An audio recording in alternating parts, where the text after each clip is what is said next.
little noisy because right now there are people getting into the water, and the water belonged to Hezekiah's tunnel. So King Hezekiah knew that Sennacherib was coming to invade, and so he actually made a water tunnel in order to be able to hide the water deep underground.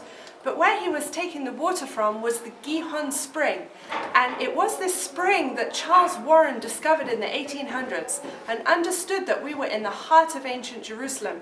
So this shaft is actually named after Warren, and it's at the bottom of this shaft that he found water.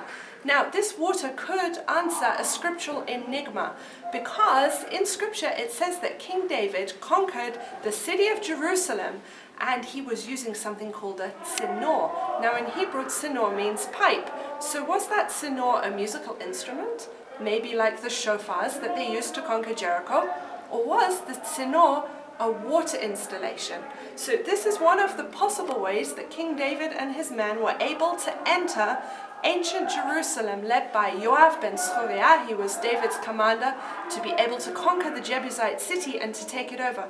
Now there is something very important in this story, an important detail, because actually the Jebusites chid David, saying even the blind and the lame would be able to defend Jerusalem.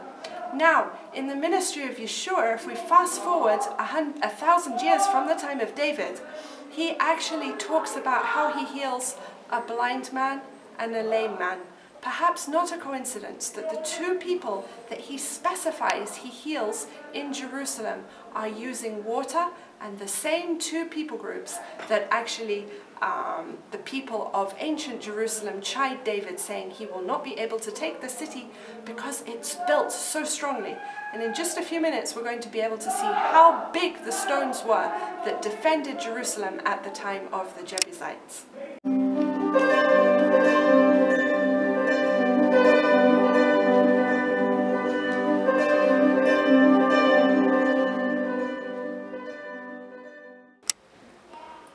Sitting now, this is a very special part of the city of David. I'm sitting just above Warren's shaft, where water was discovered in the late 1800s, so we're just above the area where the Gihon spring was diverted already by the Canaanites.